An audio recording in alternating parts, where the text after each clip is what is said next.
Assalamualaikum warahmatullahi wabarakatuh. Salam sejahtera bagi kita semua. Welcome back to my channel. Kembali lagi dengan saya Yura. Nah, kali ini saya akan membahas soal kompetensi teknis umum dan ini berlaku untuk semua mapel dan juga semua jenjang ya teman-teman. Jadi kalian semuanya dapat mengikuti atau mempelajari mengenai soal-soal yang akan dibahas di video ini.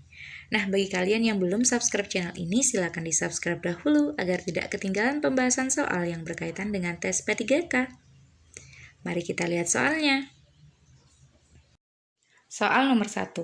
Nah, di soal nomor 1, sudah ada 3 hal yang disebutkan ya teman-teman di soal. Lalu 3 hal tersebut merupakan salah satu kerangka kerja engage 21st century skill, yaitu, nah di sini kalau kalian tidak pernah membaca modulnya, maka kalian akan kebingungan ya teman-teman, kira-kira yang 3 hal di atas yang disebutkan di soal itu masuk ke rangka yang mana, antara opsi A, B, C, dan D, karena keempatnya itu merupakan kerangka engage 21st century skill ya teman-teman. Namun itu masuk ke yang mana? Nah, di sini sudah saya berikan kata kunci dari masing-masing kerangka ya teman-teman. Jadi di sini kita lihat ada kata kreatif. Kreatif di sini saya ambil sebagai kata kunci untuk kerangka yang inventive thinking atau berpikir inventif. Nah, apa itu inventif teman-teman?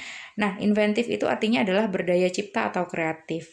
Nah, di sini untuk yang kerangka yang pertama yaitu era literasi digital, bisa kalian lihat di situ banyak sekali kata literasi ya teman-teman. Maka saya buat literasi itu adalah kata kunci untuk kerangka yang pertama.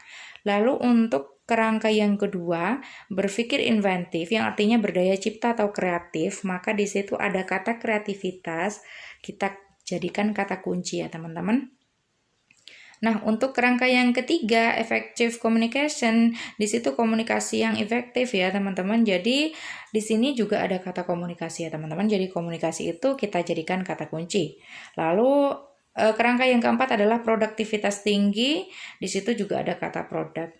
Nah, setelah kalian memberikan kata kunci seperti ini dari masing-masing kerangka, jika kalian ketemu soal seperti ini ya, teman-teman, soal di nomor 2, maka kalian akan dengan mudah menemukan ya teman-teman jawabannya ini masuk ke kerangka yang mana. Nah, di sini banyak sekali menyebutkan kata literasi, jadi di sini pasti masuk ke yang era literasi digital. Nah, ini banyak keluar di tryout SIM PKB ya teman-teman, baik tryout pertama dan juga kedua.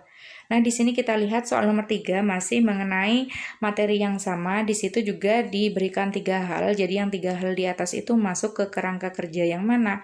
Nah, di sini kita lihat ada kata komunikasi ya, teman-teman. Tadi komunikasi itu adalah kata kunci untuk kerangka yang keberapa ya, teman-teman. Jadi itu masuk ke yang ini karena di sini ada kata efektif juga.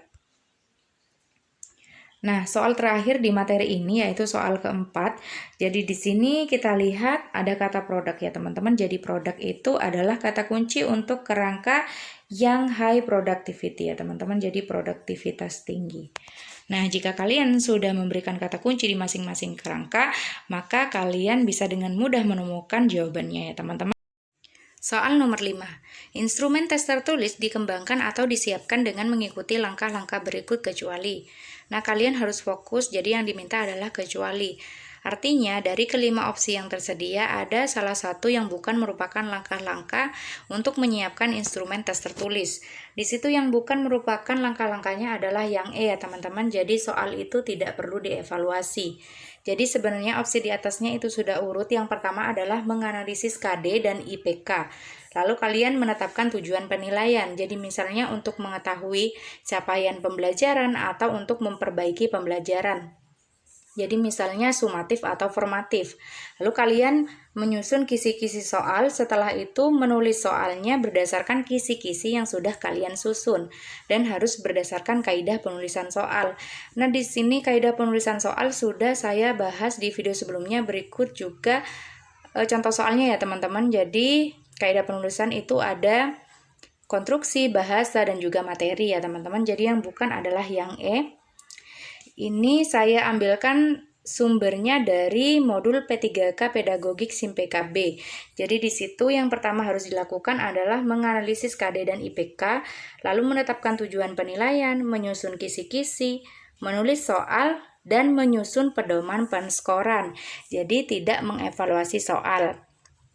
Jadi untuk pilihan ganda, isian menjodohkan dan jawaban singkat harus disediakan kunci jawaban. Lalu untuk soal uraian disediakan kunci atau model jawaban dan rubrik. Jadi yang tidak termasuk itu adalah yang E ya teman-teman. Soal nomor 6. Berikut yang bukan merupakan tes tertulis dalam penilaian pengetahuan adalah, nah seperti kita ketahui kalau penilaian pengetahuan itu terbagi menjadi 3 ya teman-teman. Jadi ada tes tertulis, tes tulis, dan penugasan. Nah di situ yang bukan merupakan tes tertulis jadi adalah penugasan ya teman-teman, karena penugasan di sini masih umum. Jadi untuk pilihan ganda itu biasanya kita kenal dengan multiple choice. Lalu benar salah itu adalah true false, menjodohkan matching, dan uraian juga ada isian singkat ya teman-teman seharusnya. Jadi yang bukan merupakan tes tertulis itu adalah penugasan. Berikut ini saya sudah ambilkan bagannya di sini ya teman-teman. Jadi untuk penilaian pengetahuan yang tes tertulis itu ada di bagan yang berbeda dengan penugasan ya teman-teman. Jadi di situ kalau tes tertulis seperti yang sudah disebutkan di opsi tadi kecuali untuk penugasan. Nah, untuk penugasan itu contohnya apa sih? Jadi tugas yang dilakukan secara individu atau kelompok di sekolah, di luar sekolah, dan di rumah ya teman-teman. Jadi bersifat umum. Lalu juga ada tes lisan, contohnya adalah perintah, kuis, dan tanya jawab. Pokoknya tes yang harus dijawab secara langsung dengan lisan oleh peserta didik ya teman-teman. Jadi itu masuk ke tes lisan. Soal nomor 7. Apabila peserta didik belum atau tidak mencapai KKM, maka siswa harus mengikuti pembelajaran remedial. Sedangkan bagi yang sudah tuntas dapat melakukan pengayaan. Pembelajaran pengayaan dapat dilakukan melalui berikut ini, kecuali ya di situ ya teman-teman. Jadi di situ yang bukan merupakan pembelajaran pengayaan itu adalah yang B ya teman-teman, jadi tidak ada berbasis karakter. Nah yang tema itu masuk, mandiri ini masuk, sama sebenarnya dengan individu ya teman-teman. Jadi kalau mandiri itu dilakukan oleh satu orang anak atau individu, lalu ada belajar kelompok. Nah ini sumbernya saya ambil dari modul P3K SIM PKB ya teman-teman, modul pedagogi. Jadi ada 3 sebenarnya, belajar kelompok, belajar mandiri atau individual, lalu berbasis tema. Jadi yang tidak ada itu yang berbasis karakter. Soal nomor 8. Peserta didik cenderung selalu memiliki kesulitan dalam memahami materi pelajaran, mencapai hasil yang lebih rendah dari teman-temannya, dan hampir selalu tidak dapat menyelesaikan tugas sesuai batas waktu yang telah ditetapkan.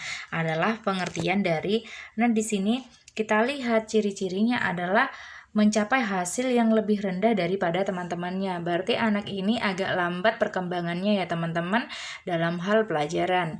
Jadi agak telat seperti itu ya teman-teman, atau tertinggal dari teman-teman yang lain. Nah, di sini masuk ke slow ya teman-teman. Slow ini adalah lambat. Jadi slow learners. Nah, di sini sudah saya ambilkan dari modul pedagogik P3K SIM PKB ya teman-teman. Jadi ada 3 di situ. Jadi ada accelerated students. Jadi yang peserta didiknya itu cenderung lebih cepat, karena kata accelerated di sini adalah cepat ya teman-teman. Lalu di situ juga ada yang peserta didiknya cenderung selalu mencapai hasil rata-rata. Jadi masuk ke average student. Jadi average di situ adalah rata-rata.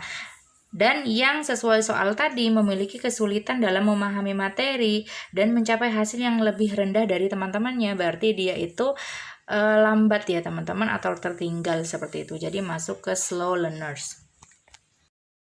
Soal nomor 9. Apabila orang yang akan melaksanakan penelitian harus terlibat langsung dalam proses penelitian sejak awal sampai dengan hasil penelitian berupa laporan merupakan jenis penelitian. Nah, di sini kata kuncinya adalah peneliti tersebut harus terlibat langsung dari awal sampai akhir, sampai berupa laporan. Jadi itu masuk ke partisipan karena harus berpartisipasi aktif dalam proses penelitiannya dari awal sampai akhir. Nah, di sini ada 4 jenis ya teman-teman. 4 jenis PTK, jadi ada diagnostik, lalu partisipan, empiris, dan juga eksperimental ya teman-teman. Jadi tadi itu masuk ke yang ini. Soal nomor 10.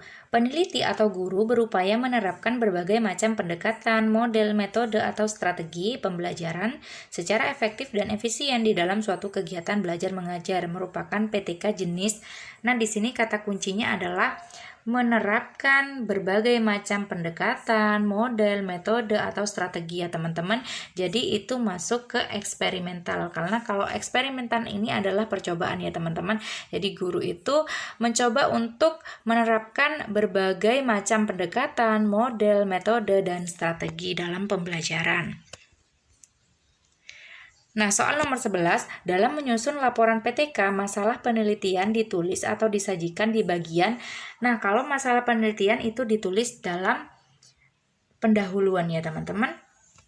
Jadi ini dia saya tunjukkan contohnya.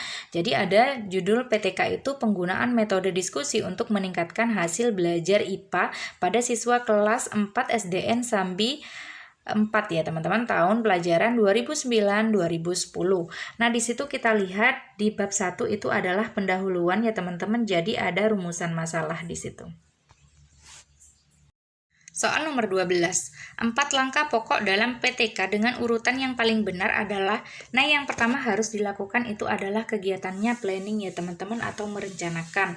Nah, di situ antara opsi A dan opsi yang C. Jadi yang lain itu kita eliminasi ya teman-teman untuk memudahkan kalian mengerjakan soal seperti ini. Setelah itu kita melaksanakan tindakan. Lalu setelah melaksanakan tindakan ada kegiatan observing atau mengamati ya teman-teman. Jadi di situ yang sudah sesuai urutan adalah opsi yang C. Setelah mengamati lalu ada refleksi ya teman-teman. Nah, ini dia adalah siklus PTK. Jadi dari perencanaan lalu ke pelaksanaan, pengamatan, dan refleksi. Nah, itu di siklus pertama. Setelah proses refleksi, kalian lihat belum ada perbaikan nilai siswa atau partisipasi siswa masih rendah, maka kalian harus melanjutkan ke siklus yang kedua ya teman-teman. Jadi merencanakan kembali siklus kedua, lalu pelaksanaan siklus kedua, pengamatan kembali, dan refleksi kembali.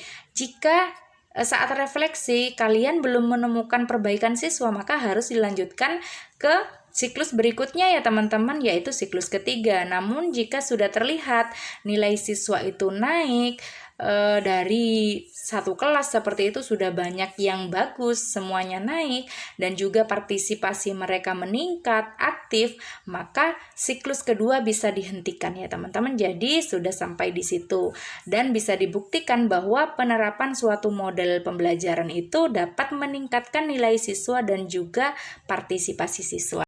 Soal nomor 13.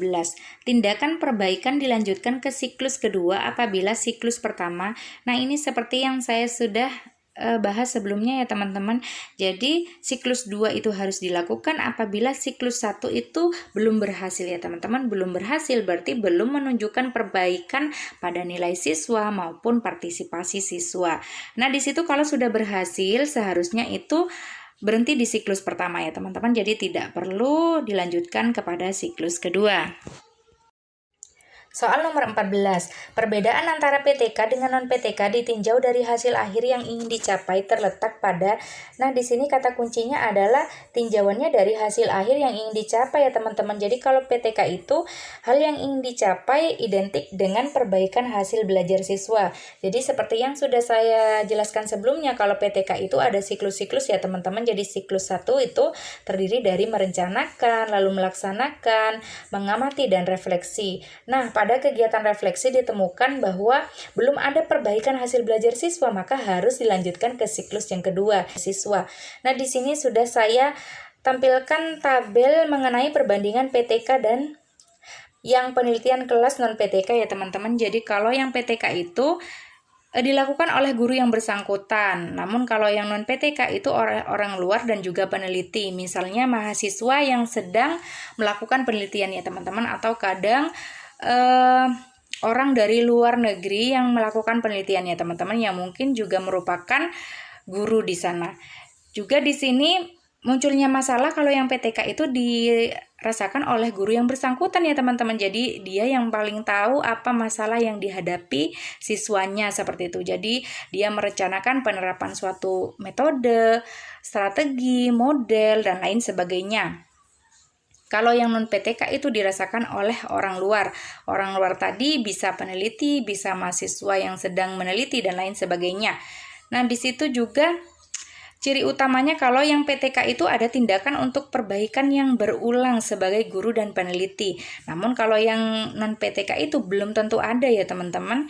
Juga dari hasil penelitian, kalau yang PTK langsung bisa dimanfaatkan oleh guru karena memang sudah dirasakan oleh guru dan juga benar-benar dialami oleh siswa. Namun kalau yang non-PTK itu menjadi milik peneliti dan belum tentu dimanfaatkan oleh guru yang bersangkutan karena memang masalahnya tidak dirasakan oleh guru yang bersangkutan. Soal nomor 15, hipotesis tindakan adalah, nah di sini kata hipotesis itu artinya dugaan sementara atau jawaban sementara ya teman-teman. Jawaban sementara akan apa? Akan rumusan masalah yang sudah disediakan dalam PTK. Jadi kita lihat saja yang ada kata dugaannya ya teman-teman. Jadi di situ jawabannya adalah yang C, dugaan-dugaan tentang upaya perbaikan pembelajaran yang rasional dan perlu dibuktikan. Karena masih jawaban sementara atau dugaan sementara, maka hipotesis tersebut itu harus dibuktikan dengan melaksanakan penelitian tindakan kelas ya teman-teman. Nah, di sini sudah saya sediakan contoh rumusan masalahnya di kolom yang kiri, lalu contoh hipotesis tindakannya seperti apa ya teman-teman. Jadi rumusan masalah yang pertama itu adalah apakah metode karya wisata dapat meningkatkan partisipasi siswa kelas 6 SDN Lanas 4 dalam pemeliharaan lingkungan hidup? Nah, di sini yang ingin diketahui hanya partisipasi ya, teman-teman, bukan nilai. Jadi, hipotesis tindakannya atau dugaan sementaranya, jawaban sementara terhadap rumusan masalah harus menjawab rumusan masalahnya ya, teman-teman. Jadi, metode karya wisata dapat meningkatkan partisipasi siswa kelas 6 SDN Lanas 4 dalam pemeliharaan lingkungan hidup. Jadi itu adalah dugaan sementaranya atau jawaban sementara, maka harus dibuktikan dengan melakukan PTK ya teman-teman. Kita lihat rumusan masalah yang kedua. Apakah hasil belajar matematika siswa SMP 1 atap kelas 10 dapat ditingkatkan melalui penerapan metode deduksi dalam pembelajaran? Nah, jawaban sementaranya adalah penerapan metode deduksi dalam pembelajaran matematika dapat meningkatkan hasil belajar siswa kelas 10 SMP 1 atap. Nah, benar tidaknya kita harus buktikan teman-teman. Dengan apa membuktikannya? Dengan melakukan PTK ya teman-teman. Nah, kita lanjut ke rumusan masalah yang ketiga. Bagaimana peneliti membantu siswa kelas 3 SDN 2 Bantul yang mengalami masalah dalam belajar sains? Nah, jawabannya adalah dengan hipotesis tindakannya, yaitu hasil belajar siswa kelas 3 SDN 2 Bantul yang kesulitan dalam belajar sains dapat ditingkatkan melalui penerapan metode kolaboratif ya teman-teman. Jadi ini harus dibuktikan apakah penerapan metode kolaboratif benar-benar dapat membantu siswa kelas 3 SDN 2 Bantul yang mengalami masalah dalam belajar sains ya teman-teman. Jadi apakah benar-benar dapat membantu seperti itu? Apakah nilainya dapat naik setelah diterapkan metode kolaboratif? Refleksi paling tepat dilakukan oleh peneliti PTK pada saat, nah kalau refleksi itu kan kita melihat ya teman-teman, apakah upaya yang sudah kita lakukan itu sudah membuahkan hasil, yaitu sudah terlihat perbaikan pada hasil belajar siswa. Jadi refleksi itu paling tepat dilakukan setelah kita melakukan upaya perbaikan ya teman-teman. Jadi upaya perbaikannya itu dengan penerapan suatu metode pembelajaran, penerapan suatu model pembelajaran, strategi, dan lain sebagainya. Nah, baru itu kita lakukan refleksi ya teman-teman. Jika sudah ada perbaikan, maka kita hentikan siklusnya. Namun jika belum terlihat perbaikan, baik hasil belajar siswa, nilai siswa, maupun partisipasi siswa, maka kita harus melanjutkan kepada siklus berikutnya. Soal nomor 17, rumusan masalah dalam PTK berikut yang mana paling tepat disebut sebagai rumusan masalah PTK? Nah, kita harus mencari rumusan masalah yang paling khusus ya teman-teman, jadi tidak bersifat umum. Karena kalau PTK itu biasanya khusus untuk satu kelas saja, jadi hasilnya tidak bisa dipakai bersama ya teman-teman atau diterapkan di kelas lainnya. Nah, di sini yang paling khusus itu adalah yang B, karena di situ kita lihat di kelas 11 IPA 2 ya teman-teman. Jadi kelas 11 IPA 2 saja. Untuk IPA 1 belum tentu.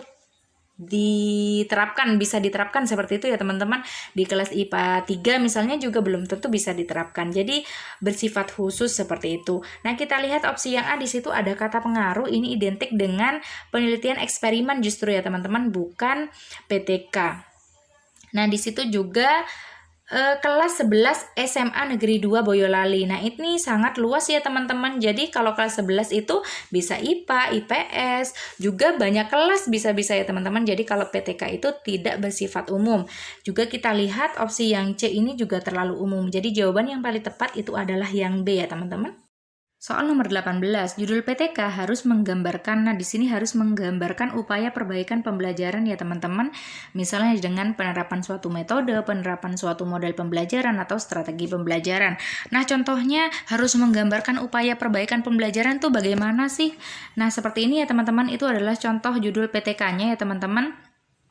Jadi yang pertama itu adalah meningkatkan partisipasi siswa dengan metode karya wisata kelas 6 SDN Lanas 4 dalam pemeliharaan lingkungan hidup.